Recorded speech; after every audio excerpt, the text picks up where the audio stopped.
थप्पड़ गाल पर पड़ता है, लेकिन उसके निशान दिमाग पर रह जाते हैं। जब बड़े बच्चों पर हाथ उठाते हैं तो उस घाव के निशान उनके दिलों में रह जाते हैं और उसका दर्द जिंदगी भर रहता है। बच्चों के शरीर पर हिंसा के निशान अपने आप में एक संगीन जुर्म के सबूत हैं।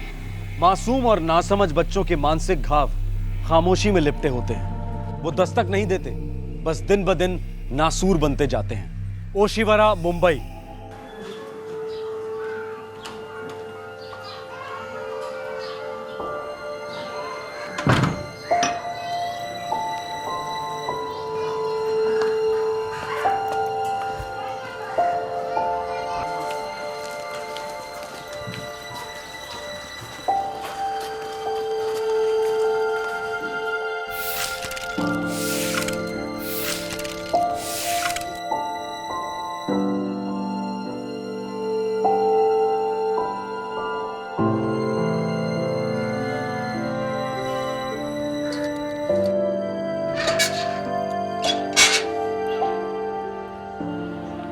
राजू बेटा, क्या बात है, तू रोज 1 घंटे पहले आ जाता है। तेरे घर की घड़ी ठीक नहीं है क्या? आजा बेटा, आजा आजा, कोई बात नहीं है। आजा आजा, हाँ? जाके क्लासरूम में बैठ जा बेटा, है? जा जा जा बेटा।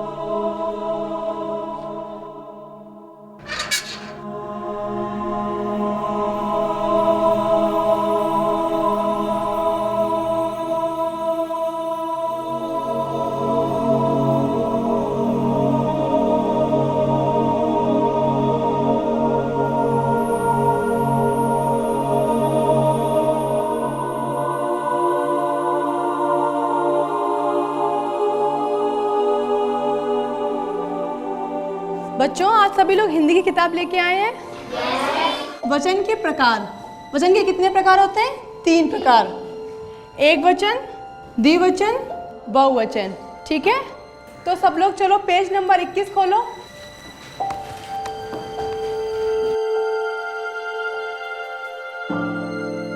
राजू, चलो पूरी कक्षा को भाई का बहुवचन बताओ। मैंने सवाल राजू से किया है। चलो पूरी कक्षा को भाई का बहुवचन बताओ। राजू, बताओ बेटा। कुछ बोलो बेटा। नहीं आता है तो कहो नहीं आता है। कुछ तो बोलो बेटा।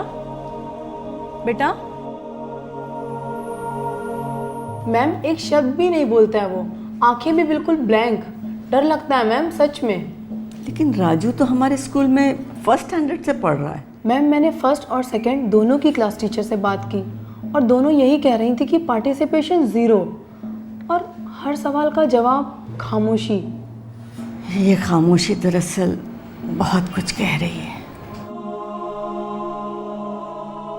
राजू बेटा, मैंने तुम्हें पनिशमेंट देने के लिए नहीं बुलाया है।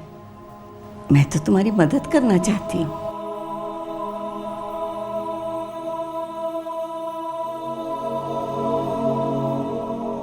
राजू बेटा, तुम इतने इंटेलिजेंट हो, इतने स्मार्ट हो, इतने स्ट्रांग हो, फिर कोई भी बात छुपाने की क्या जरूरत है?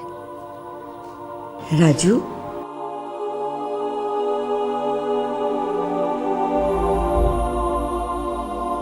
क्या कोई तुम्हें तकलीफ देता है, डराता है, मारता है? अगर तुम मुझे सब कुछ सच सच बता दोगे ना, तो कोई भी प्रॉब्लम नहीं आएगी।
मिस्टर दरेंद्र, आपका बेटा राजू स्कूल खुलने से 1 घंटा पहले आता है और जब स्कूल छूट जाता है तो 1 घंटे के बाद घर जाता है।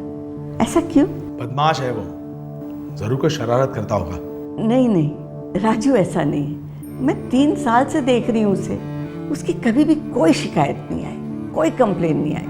शिकायत क्या है? शिकायत ये है मिस्टर दरेंद्र कि राजू शिकायत नहीं कर रहा। किस बात की शिकायत? हर रोज उसके जिस्म पर एक नया घाव दिखने मिलता है। बंदर की तरह कूदता रहता है वो, यहाँ वहाँ लग जाता है। मेरे खुद के बच्चे और इस स्कूल के 2000 बच्चे मेरे अपने ही हैं। मैं हर किस्म का घाव दूर से देखकर बता सकती हूँ। अब कहना क्या चाहती हैं? बस मैं इतना कहना चाहती हूँ कि बच्चे को भूखा मत रखो, उसे प्यार दो। जरूरत से ज्यादा प्यार मिलता है उसे। रोज 1 स्लाइस ब्रेड का टिफिन में होता है उसके। खाना फेंकता रहता है वो इधर उधर, किसी चीज की कदर नहीं है। इतना बदतमीज लड़का ही है। उसकी माँ कहाँ है? उसकी माँ नहीं है। ओह आई एम सॉरी। उसकी डेथ कब हुई मिस्टर दरेंद्र? डेथ हुई होती तो अच्छा होता। हमारा तलाक हो गया है। जिंदा है साली अभी भी, नकचड़ी औरत का नकचड़ा बेटा। मिस्टर दरेंद्र, अगर आप जबान संभाल के बात करेंगे तो बेहतर होगा। आपका बेटा इस वक्त बहुत दर्द में है, बहुत सदमे में है। तो उसके लिए क्या आप मुझे जिम्मेदार समझ रही हैं? मैं आपको गैर जिम्मेदार समझती हूँ। मैं आपको ऑर्डर तो नहीं कर सकती, लेकिन एक बात सख्ती से कह रही हूँ, अगर राजू के घर के कंडीशंस ठीक नहीं हुए तो शायद उसके जिस्म के घाव तो भर जाएंगे, लेकिन जो उसके मन के घाव है उसका जीना दुश्वार कर देंगे। स्कूल की घंटी की तरह स्कूल के प्रिंसिपल ने राजू के दर्द की दस्तक सुन ली थी। प्रिंसिपल की बातों को ठीक तरह से समझकर अपनी गलती को सुधारने की बजाय राजू के पिता धीरेन्द्र बिल्कुल विपरीत दिशा में चले गए। दूसरे ही दिन उन्होंने अपने बेटे राजू का नाम स्कूल से कटवा दिया। आखिर हम कर क्या सकते हैं? लेकिन अगर हम कुछ नहीं करेंगे तो पता नहीं राजू के साथ क्या क्या करेगा वो आदमी। वो आदमी राजू का फादर है। फादर है तो क्या कुछ भी कर सकता है वो? स्कूल से तो निकलवा ही सकता है, इतना तो कर सकता है, और हम कुछ नहीं कर सकते। भूखा मारते हैं? आपको भूखा मारेगा? शर अंदर शर साला है, देखता है। अरे जानवर है जानवर। अरे जानवर नहीं, शैतान है शैतान। बच्चे का खून पिए जा रहा है हर दिन। सब गलती उस सीमा की है। बेटी को तो साथ में लेके चली गई और उस मासूम बेटे को इस दरिंदे के भरोसे छोड़ दिया। बहुत पाप लगेगा उसको। अरे वो तो हम सबको लगना चाहिए। एक बच्चे की जान ली जा रही है और हम लोग देखने सुनने के अलावा कुछ भी नहीं कर रहे हैं। तो हम लोग क्या कर सकते हैं?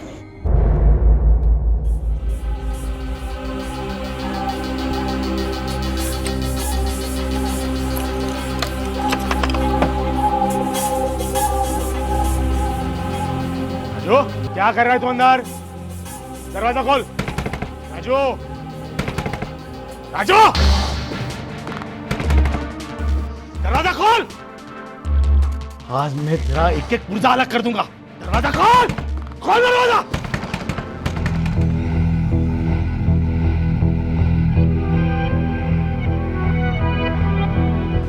मिस्टर धीरेन्द्र, आपका बेटा अब नहीं रहा। He is dead.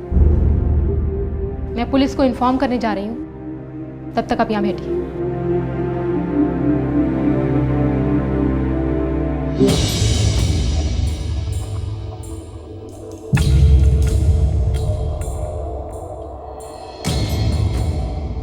तेरह जुलाई 2011 एक तरफ मुंबई को एक और जबरदस्त आतंकवादी सीरियल बॉम्ब ब्लास्ट ने हिलाकर रख दिया था, तो दूसरी तरफ 11 साल के राजू ने अपने आप को अपने पिता के आतंक से आजाद करा लिया था। क्या लगता है आपको, सुसाइड है या मर्डर? बच्चे के पूरे शरीर पर। बच्चे को लेकर यहाँ कौन आया था? फादर पहले बाहर बैठे थे, लेकिन अब वहाँ नहीं है। और जब मैंने कहा चाइल्ड इज डेड, तो चेहरा एकदम सफ़ेद पड़ गया। क्या आपने उन्हें बताया कि हम यहाँ आने वाले हैं? Sorry sir. कोई नहीं, बच्चे के एडमिट फॉर्म पे उसके घर का एड्रेस ज़रूर होगा। अभी लाती हूँ सर। साहब, हमने देखा वो बच्चे को ऐसे हाथ में उठाकर ले जा रहा था। बच्चा बेहोश था, फिर थोड़ी देर बाद वो खाली हाथ लौटा। हम लोगों ने उससे पूछा भी। अरे धीरू भाई, कैसा है अपना राजू? तुमसे मतलब? मेरा बेटा है, मैं संभाल लूंगा। और आइंदा से अपना राजू मत कहना। राजू अब किसी का नहीं। किसी से कुछ नहीं बोला, एकदम चुपचाप था घर के अंदर। फिर अचानक बैग लेके बाहर आया, दरवाजे पे ताला लगाया और चलता बना।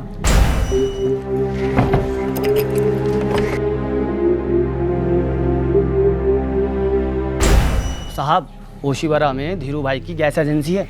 आपके पास गैस एजेंसी का एड्रेस है? हाँ साहब, एक मिनट देखता हूँ मैं। बाप बेटे अकेले रहते थे या? 4 साल पहले बच्चे की माँ बाप को छोड़कर अलग हुई थी। अब वो अपनी बेटी के साथ मायके में रह रही है। मायका किधर है? कुछ उत्तराखंड। हाँ, उत्तराखंड। उसका नाम सीमा है। ये लीजिए सर। बच्चा स्कूल जाता था या? हाँ जाता था ना, लेकिन अभी कुछ दिन पहले ही धीरू ने उसे स्कूल से निकलवा दिया। सर, धीरेन्द्र का मोबाइल स्विच ऑफ है, लगता है हवा हो गया। Gas agency. साहब, अधीन सीट आया ही नहीं, कुछ लफड़ा है क्या? ये गैस एजेंसी उसी की है? हाँ साहब, वो मालिक है यहाँ का। कदम, मजिस्ट्रेट के ऑर्डर ले लो। वो आदमी शहर से बाहर नहीं जाना चाहिए। Yes sir. साहब, क्या किया हमारे सेठ ने? भाग गया है मतलब कुछ गलत किया है, बहुत गलत किया है। बच्चे का बाप फरार है, बच्चे की माँ का कोई अता पता नहीं है। दोनों में से किसी एक के मिलने तक बच्चे की बॉडी को मॉर्ग में रखो। क्या राजू इज डेड? जी मैम। कैसे? फेनाइल पॉइजनिंग, शायद सुसाइड। धीरेन्द्र खुद बच्चे को लेकर हॉस्पिटल आया था, लेकिन जब उसे पता चला कि राजू मर गया है, वो वहां से गायब हो गया। हम उसकी माँ को ढूंढ रहे हैं। लेकिन उसके फादर तो बता रहे थे कि उन दोनों के बीच में तलाक हो गई है। आपके ऑफिस के रिकॉर्ड्स में कहीं न कहीं उसकी माँ का एड्रेस जरूर होगा। जी मैं कोशिश करती हूँ।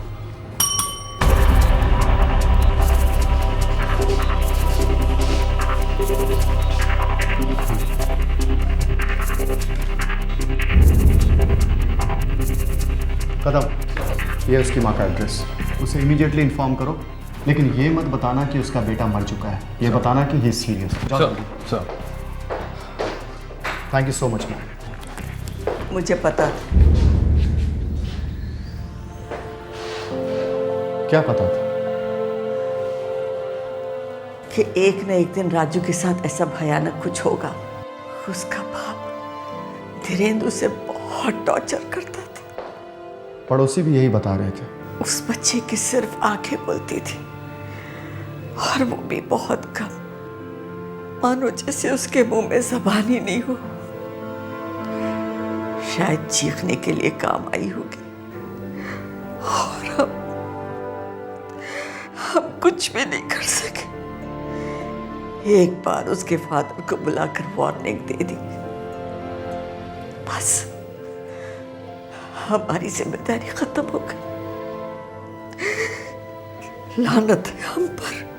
ये आपके स्कूल का पहला केस होगा मैम, जो इस तरह के टॉर्चर का शिकार हुआ। हम लोग इस तरह के केसेस रोज हैंडल करते हैं। हमें भी शुरू में बहुत बुरा लगता है कि काश हम बच्चे को बचा पाते, लेकिन ऐसा कुछ नहीं होता है।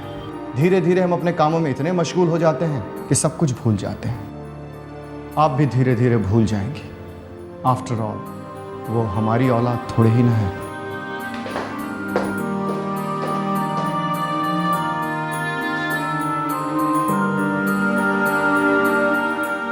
आफ्टर ऑल हमारी अपनी औलाद थोड़ी ना है। इंस्पेक्टर की ये बात कड़वी जरूर है, पर सच्ची भी तो है।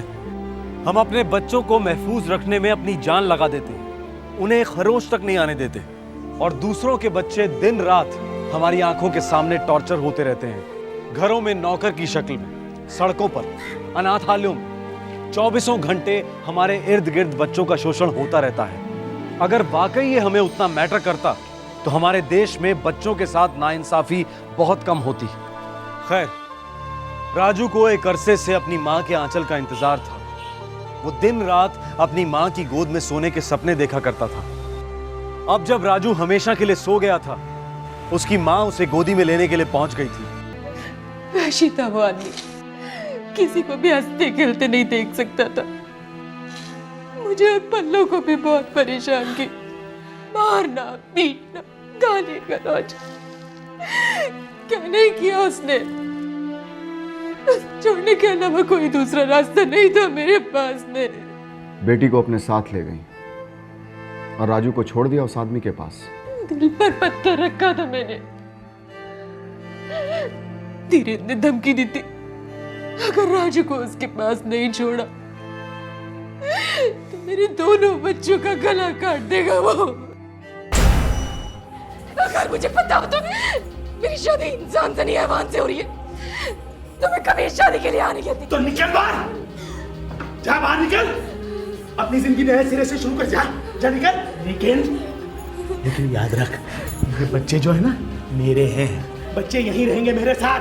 मैंने 9 महीने कोख में रखा है, तब उन्हें पैदा किया है। आसमान जमीन अपने तेरे पेट में मेरी वजह से आया यहाँ, समझी?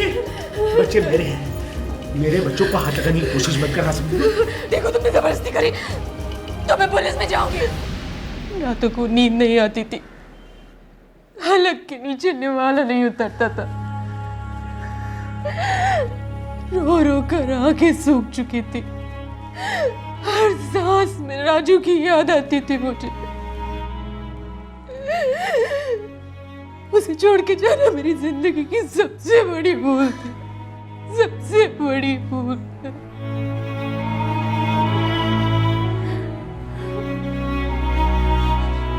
मम्मी मैं भी आपके साथ आऊंगा।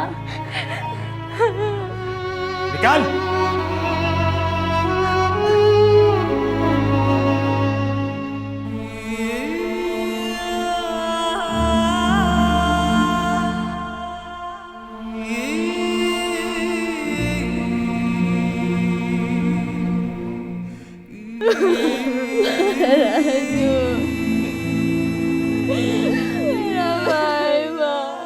आपके पति का फोन स्विच ऑफ आ रहा है, उसे पकड़ने के लिए हमारे पास कोई सुराग नहीं है। उस औरत के पास ढूंढा आपने? किस औरत के पास?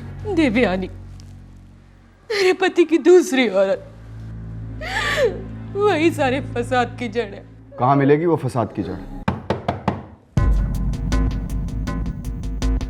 देवयानी जी। धीरेन्द्र कहाँ है? मैं उससे बहुत दिनों से नहीं मिली हूँ। कोई बात नहीं, कदम सर अच्छी तरीके से घर की तलाशी लो।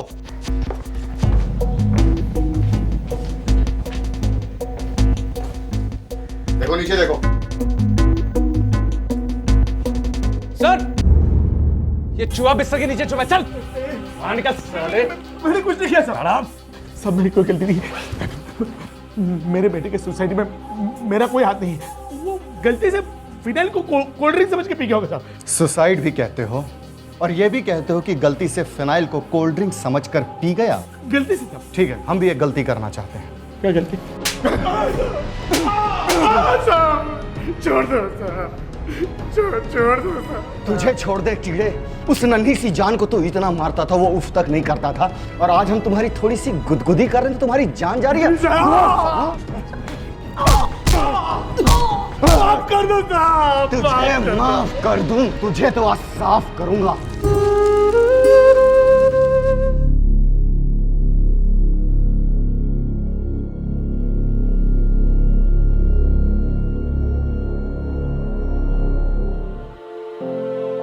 मैं राजू के पिताजी के खिलाफ FIR लिखाना चाहती हूँ। अगर आप ऐसा करेंगी तो हमें बहुत मदद मिलेगी उसे कड़ी से कड़ी सजा दिलवाने में।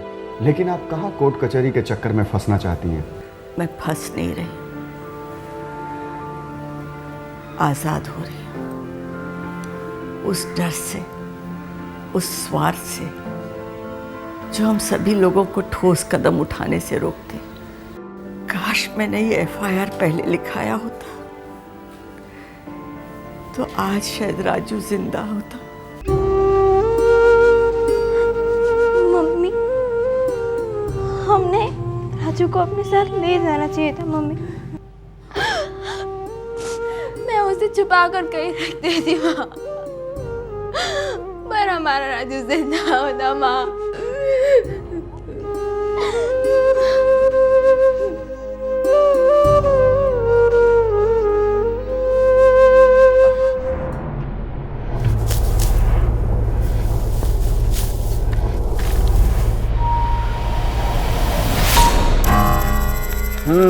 कितने चाहिए? 50,000 पटेल साहब। लौटाएगा कैसे? जी, कड़ी मेहनत करके। और अगर तेरी मेहनत रंग ना लाई तो मैं अपने आप को बेच दूंगा, जिंदगी भर आपकी गुलामी करूंगा मैं। तेरा बेटा है? हो साहब। तो सुन, तू अगर मेरा रोकड़ा देने से पहले टपक गया या तूने खाट पकड़ ली तो तेरा बेटा मेरे लिए काम करेगा। सब जानता हूँ, पर ऐसी नौबत नहीं आने दूंगा। आपकी बड़ी कृपा है नित्तो में। घंटा चुकाएगा ये कर्ज, इसकी सारी नस्ल हमारी फसल काटेगी। काटते काटते इनकी जिंदगी कट जाएगी। आपने अभी जो देखा वो 1960 की किसी हिंदी फिल्म का सीन लगता है, लेकिन दुर्भाग्य की बात यह है कि यह दृश्य हमारे देश की आजादी के 64 वर्षों के बाद 2011 की सच्चाई है। इस किसान और जमींदार की फिल्मी सत्य कथा में एक ट्विस्ट है। किसान ने अपना कर्ज चुकाने की जुर्रत की, अपने आप को और अपनी आने वाली पीढ़ी को बंधुआ मजदूरी से बचाने की गुस्ताखी की, अपने आप को आजाद समझने की बेवकूफी की। सांगली डिस्ट्रिक्ट, महाराष्ट्र। अरे केशवा, हिकाली तो 40 और 36 76 होते हैं, 66 नहीं। 10 20 30 40 फिर 10 20 3 वे 74 ऊपर 6 76। अरे हाँ ताई, धीरे धीरे गिन, पर जवाब सही होना चाहिए। अगं विद्या, हे घे तुझ्या ह्या महिन्याचा पगार, पुरे 800 है। मैं आप ही के सामने गिन लेती हूँ। क्या है ना, पैसे के बारे में शर्मीला होने से किसी का भला नहीं होता। बुरा मत मानिए काकू। अगर नहीं ग, इसमें बुरा मानने वाली कौन सी बात है। देख तो, तू जब से केशव पे ध्यान दे रही ना, कितना सुधर गया है पढ़ाई में। ये तो बस शुरुआत है, हमारा केशव तो लंबी रेस का घोड़ा है। मैं अभी चलती हूँ, मेरे 1000 छोटे छोटे काम बाकी है। टाटा। ये थे काकू। हाँ ये।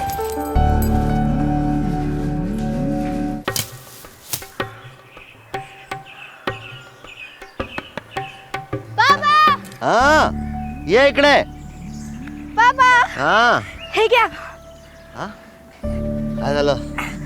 हे घ्या, पूर्ण 800 आहेत। हाँ। अभी तो वो बबन राव जी का हिसाब चुकता हो जाएगा ना? अरे हाँ बेटा, तू एक काम कर ना, तू घर जाके जरा आराम आराम कर, मैं आता हूँ थोड़ी देर में घर पे। तुम ही पर जा और ये पैसे दे आइए, वरना वो बबन राव जी का मुनीम पता नहीं कौन सा नया हिसाब खड़ा कर देगा। अरे ऐसे कैसे कर देगा, बाप का राज है क्या उसके? और फिर तू है ना मेरी पढ़ी लिखी है?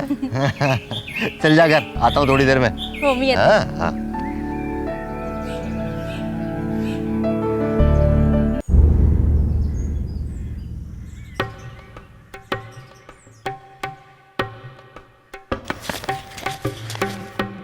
पूरे 2000 है साहब। हाँ, 1750 बाकी था भाऊ, और 250 रुपया ब्याज का, कुल मिला के 2000 रुपया हुआ समय से पहले। क्या बात है जगदीश, वक्त से पहले कर्जा चुका दिया तुमने। बेटी ने हाथ बटाया ना भाऊ, इसलिए कर पाया ये सब। भाऊ अब मैं ये नौकरी छोड़ रहा हूँ भाऊ। क्या हमारी नौकरी छोड़ रहा है तू? वो उधर हाईवे से लगे हुए खेत है ना भाऊ, वहां पे नया काम मिला है। क्या है भाऊ, बेटी को बहुत आगे तक पढ़ाने का है मेरे को। क्या बात है जगदीश, क्या बात है, तू तो देश में क्रांति करने निकला। कर्जा चुका दिया, बेटी को पढ़ा रहा है और हमारी नौकरी भी छोड़ दी। वाह वाह वाह, क्या बात है, क्या बात है। ये तो नमस्कार। हाँ,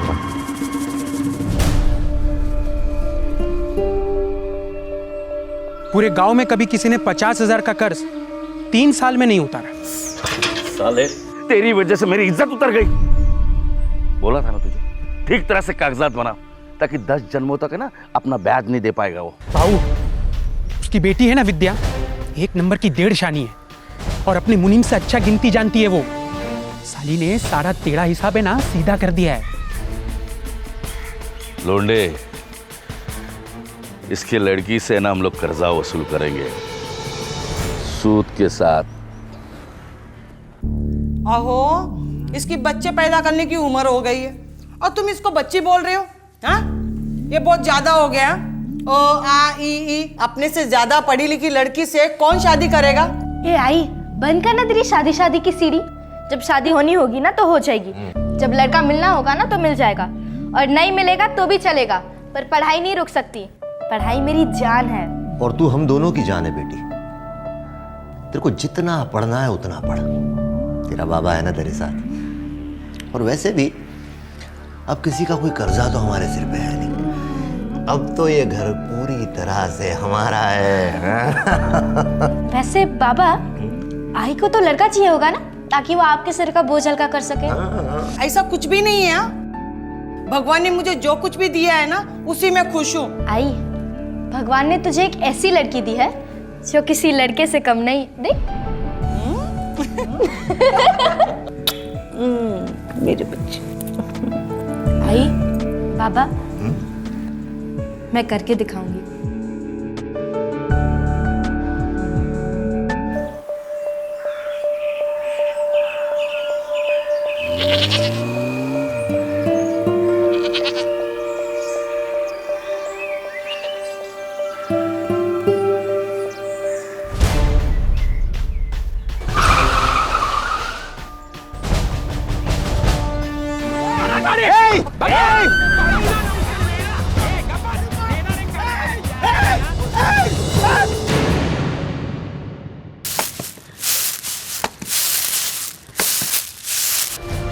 जगिया, अरे बाहर आ जगिया। अरे गजब हो गया। अब विद्या बिटिया, तुम्हारी विद्या। अरे क्या हुआ विद्या को? उठा कर लेगा विद्या बिटिया को दोनों लोग। कौन उठा के लेगा? नाम बोल उनका। भीमा, नाम बोल। लौंडे और वो जगताप। जल्दी आ, पीछे पीछे आ, जल्दी। डोका फिरले क्या जगदीश तुझा? हाँ, सटिया गया तू? अरे मेरे आदमी तेरे बेटी को क्यों उठाएंगे? ये भीमा ने अपनी आंखों से देखा है। जगताप और लौंडे दोनों थे। उन्होंने मेरी लड़की को गाड़ी में डाला और डालकर ले गए। वो तो कॉलेज जा रही थी। लौंडिया, जगिया, ये क्या बोल रहा है? काय झालं काय साहेब? ये बोल रहा है उसके लड़की को तुम लोग उठा के ले आए। काय? ए जगदीश, मुंह संभाल के बात करा, न तो यहीं पर तेरे मुंह का ज्योग्राफी का बदल दूंगा। ए भीमा, तू बोलना, बोलना। बपनराव जी, यही दोनों थे। बड़ी सी गाड़ी में बच्ची को डाल कर ले गए। बच्ची रो रही थी, चिल्ला रही थी। सच बोलो।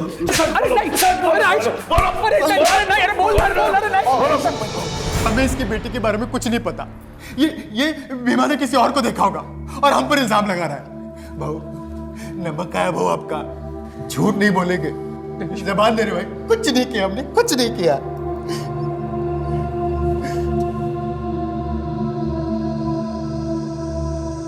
जगदीश, भीमराव की आंखें धोखा दे सकती है, लेकिन मेरे ये दो पट्टे, ये मुझे कभी धोखा नहीं दे सकते।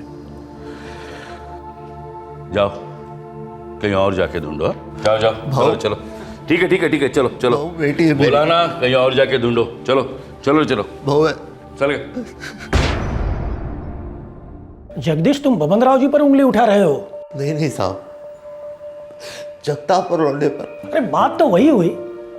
तुम बबनराव जी को झूठा साबित करने पर तुले हो। बबनराव जी गांव के सरपंच थे जिन्होंने तुम्हें काम पर रखा था।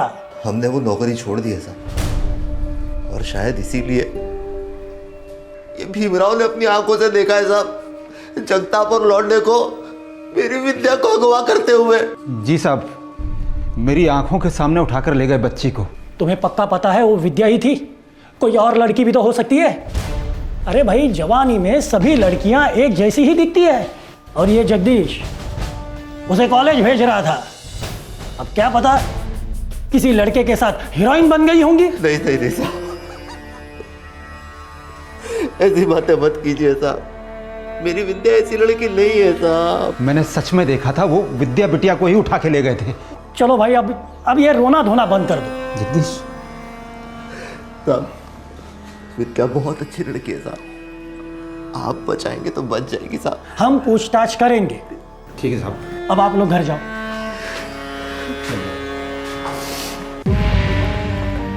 साहब, पूरा बंगला छान लिया पर कहीं नहीं मिली। कह रहे इंस्पेक्टर पागल हुआ है? गवार लोगों की बातों में आया। कैसे मान लिया तुमने कि हमने लड़की को उठा लिया? भीमराव ने इन दो लोगों को देखा है विद्या को उठाते हुए। कौन है ये भीमराव? महात्मा गांधी है, हरिश्चंद्र है, कौन है कौन? हम पे उंगली उठा रहे हो? जाओ कहीं और जाके ढूंढो। गलती हो गई भाऊ। दोबारा ना हो पाए। हाँ? नहीं तो पार्टी को बोल के ट्रांसफर करवा दूंगा गढ़चिरौली, फिर लड़ते रहो नक्सलवादियों के साथ, समझे? साहब, भाऊ से पंगा लेना भारी पड़ सकता है। ये सरपंच था, अब रूलिंग पार्टी का मेंबर है। किसी ने कंप्लेंट की है, एक्शन तो लेना पड़ेगा ना।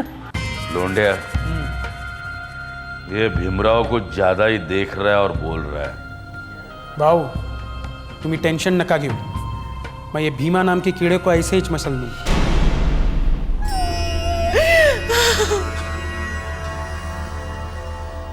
अपनी बेटी को बेटा बनाने चले, देखा नतीजा। इसमें मेरी कोई गलती नहीं है, ना ही मेरी बच्ची की, पर मैं विद्या को ढूंढ के रहूंगा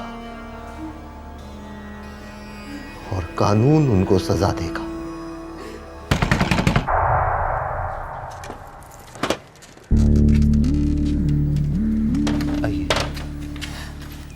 विद्या बीमार है क्या? 2 दिन से आई नहीं मेरे केशव को पढ़ाने। 2 दिन से गायब है मेरी बच्ची। क्या हुआ हमारी विद्या को?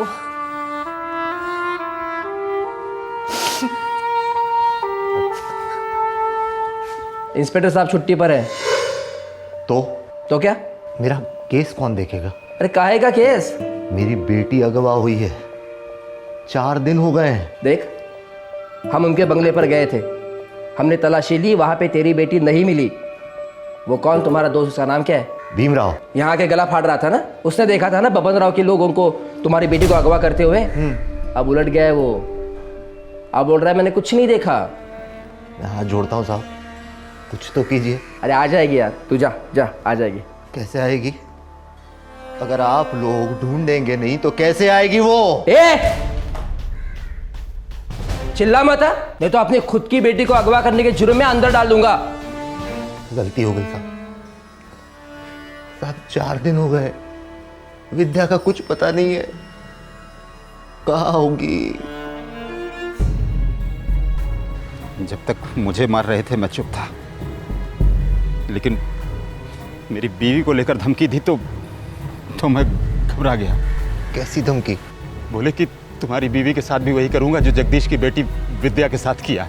वो लोग क्या कर रहे हैं मेरी विद्या के साथ? तूने बहुत बड़ी गलती की है, कर्ज चुका के। अगर जिंदगी भर ब्याज भरता रहता तो ये नौबत नहीं आती। अरे गुलामी करता रहता भाऊ की जिंदगी भर, तो कम से कम तेरी बेटी तो सलामत रहती। ऊपर से नौकरी छोड़ने निकल पड़ा। जगदीश की 17 साल की बेटी विद्या 7 दिनों से गायब थी।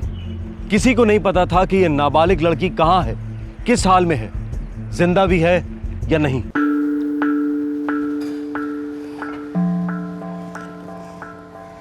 अब छोड़ भी दो ना उस बच्ची को। बच्ची?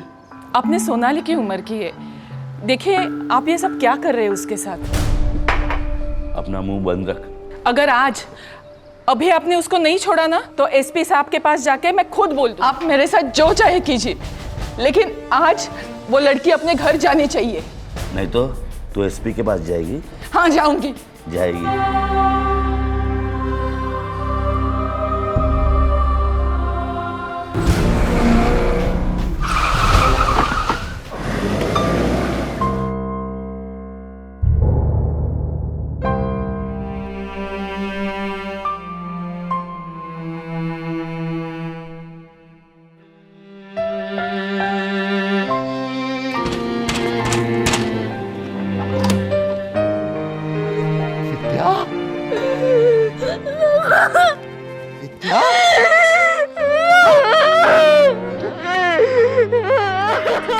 सविता!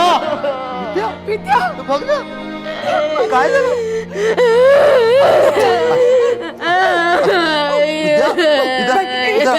बेटा, विद्या बेटा, एक तो निवाला खा ले। विद्या, तू मेरा बहादुर बच्चा है ना बेटा? पता ना क्या हुआ था, तू कहाँ थी? तेरी ये खामोशी मार देगी बेटा मुझे। देख, तेरा बाबा ना ऊपर तक जाके चिल्लाएगा, किसी को नहीं छोड़ेगा।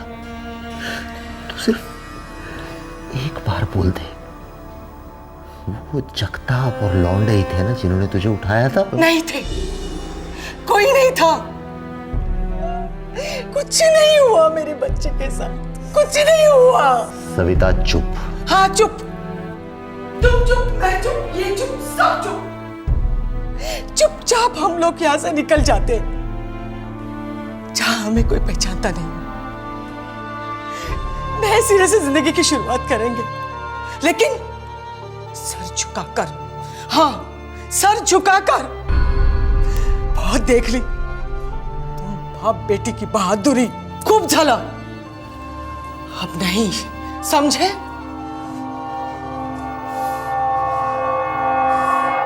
सात दिन 7 रातें विद्या अपने घर से गायब थी। बब्बन राव और उसके गुंडों की कैद में रही थी। उसके होठ सिल गए थे, जुबान बेजान हो चुकी थी। उससे पूछा गया हर सवाल सन्नाटा निकल रहा था। आखिरकार उसी शाम विद्या ने अपना जवाब दे दिया। सबसे पहले उसका कॉलेज बंद करवा और उसके लिए लड़का ढूंढना शुरू कर दो। अभी आने वाले गणपति पे उसके हाथ पीले हो जाने चाहिए। सुन रहे हो ना? ये सिर्फ तुम्हारी वजह से हुआ, सिर्फ तुम्हारी वजह से। गांव की किसी भी लड़की के साथ ऐसा नहीं हुआ।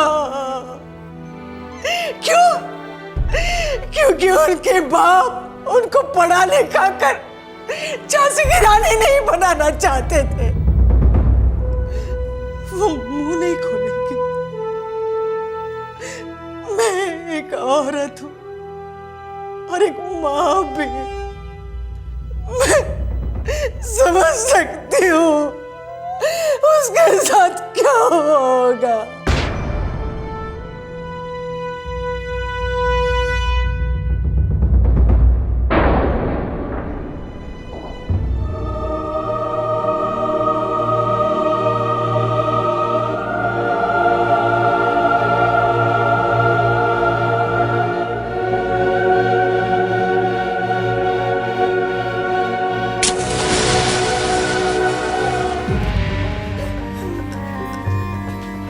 कैसे जली है?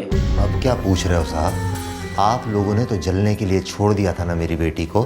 जो भी कुछ हुआ है साफ साफ बात करो।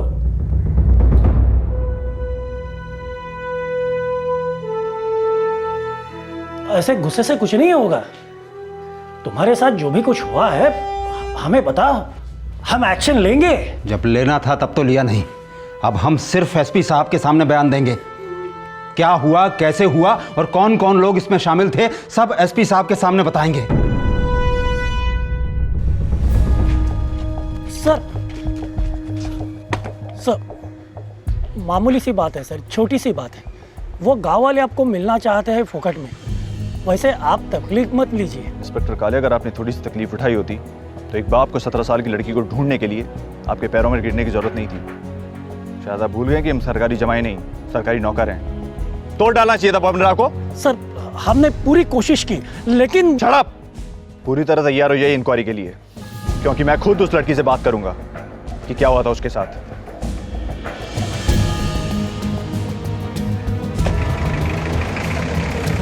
चलो। दादा, दादा मुझे यहाँ पे ऐसे क्यों लाया गया? मैंने क्या गलत किया दादा? दादा मुझे जाने दीजिए ना।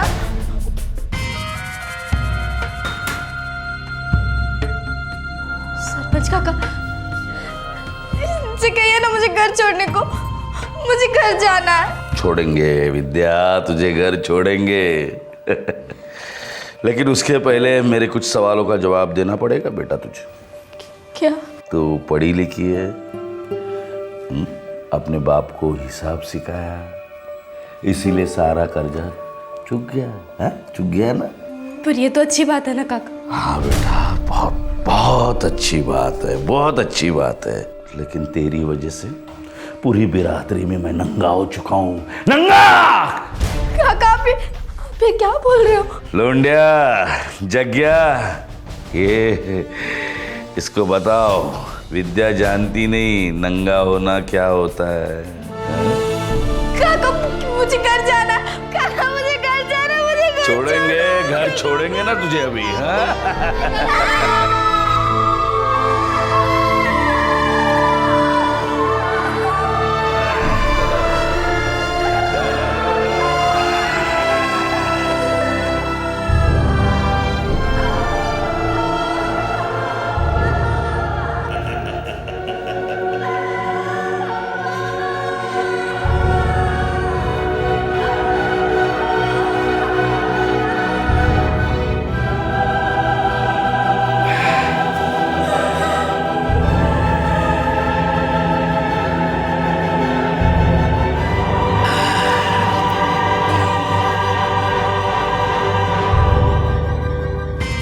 ये चाहिए? घर जाना है ना तुझे? एक छोटा सा काम करना पड़ेगा तुझे। एक चिट्ठी लिखनी होगी। अगर तू लिखेगी तो ये कपड़े मिलेंगे और घर भी जाएगी तू, हाँ? लिखेगी?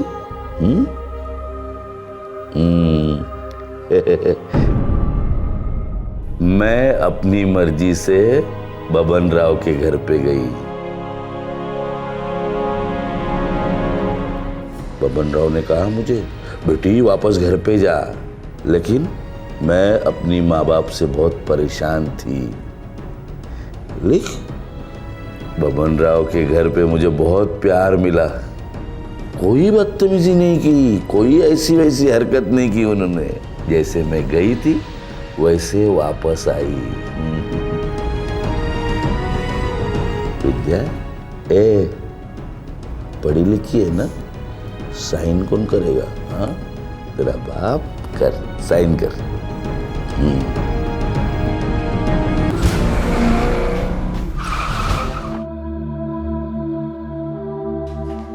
काले कान, आंख, दिमाग, जो भी खुलता है सब खोल कर सुनो। 24 घंटे के अंदर मुझे FIR लॉन्च चाहिए। बबन राव, जगताप, लौंडे तीनों लॉकअप में चाहिए और 3 दिन के अंदर चार्जशीट फाइल होनी चाहिए। तुम दोनों के स्टेटमेंट भी चाहिए मुझे कि तुमने इस केस में किस किस तरह के एक्शन लिए। दरअसल तुमने कोई एक्शन लिया ही नहीं, वो क्यों नहीं लिया?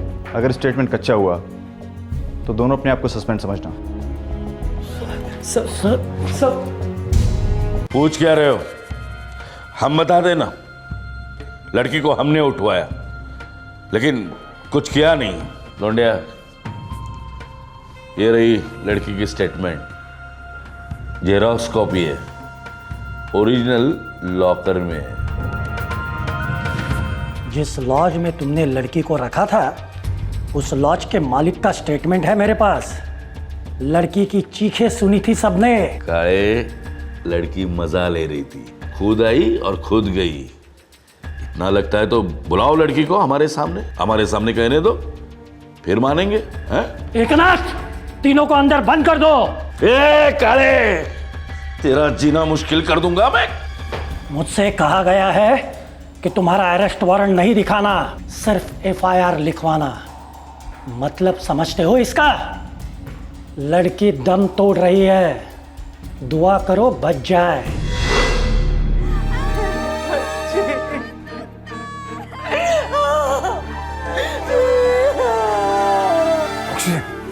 जल्दी करो, वक्त नहीं, जल्दी।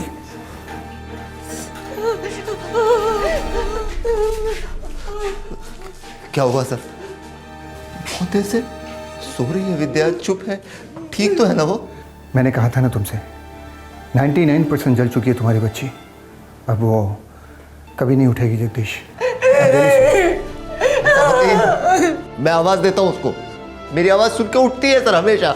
सुनती है ना मेरी आवाज सुन के उठती है ना? बता लो उनको। मैं आवाज देखा। अपनी विद्या को उठाओ, जाओ उसको बुलाओ। विद्या!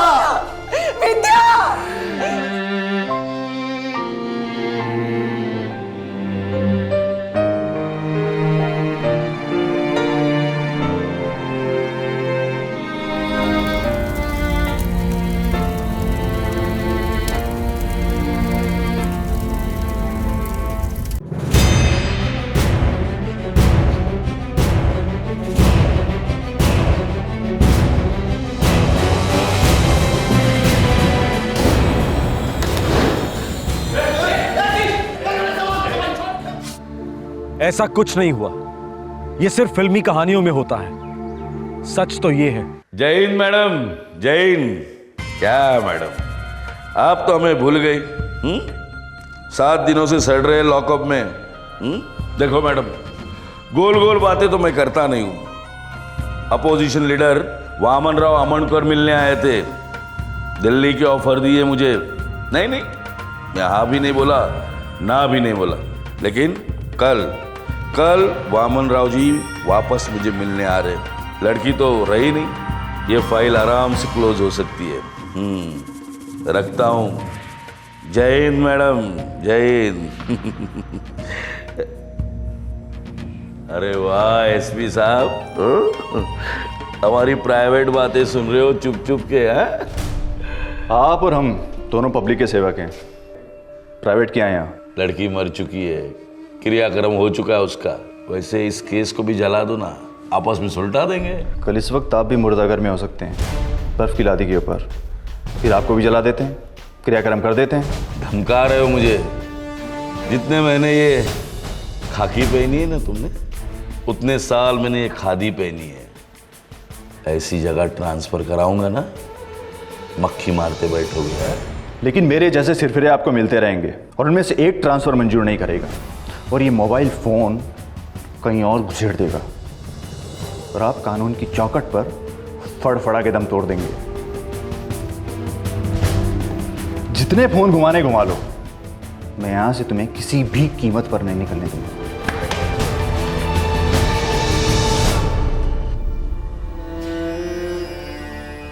वैसे बाबा, आई को तो लड़का चाहिए होगा ना, ताकि वो आपके सिर का बोझ हल्का कर सके। नहीं खाया जाता है सविता मुझसे।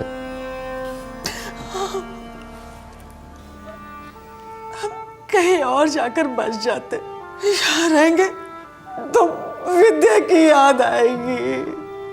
दुनिया में ऐसी कोई जगह है जहां पे हमें विद्या की याद नहीं आएगी? बहुत याद आती है विद्या। विद्या आई बाबा, आप दोनों को एक बेटा चाहिए था ना, मैं हूं ना आपका बेटा। पूरी संभावना है कि बब्बन राव ना सिर्फ छूट जाएगा, बल्कि असेंबली या पार्लियामेंट में पब्लिक की नुमाइंदगी भी करेगा। स्वतंत्रता दिवस के मौके पर ऐसे निराशाजनक केस के बारे में आपको बताना हमने जरूरी समझा, ताकि हम सब शहरी भारतीयों को एहसास हो, आभास हो कि एक बहुत बड़ा ग्रामीण भारत निरक्षरता और शोषण के शिकंजे में दम तोड़ रहा है। वो आज भी आजादी के इंतजार में घुट रहा है। जब तक ग्रामीण भारत को न्याय नहीं मिलेगा, सही मायने में मेरा भारत महान कैसे कहलाएगा। अगले हफ्ते आप सबसे फिर मुलाकात होगी, तब तक जरा सोचिएगा जरूर। विद्या हम सबकी बेटी थी। जय हिंद। क्राइम पेट्रोल्स के और भी दिलचस्प कहानी देखने के लिए हमारे चैनल को सब्सक्राइब करें और बेल आइकॉन दबाना न भूलें।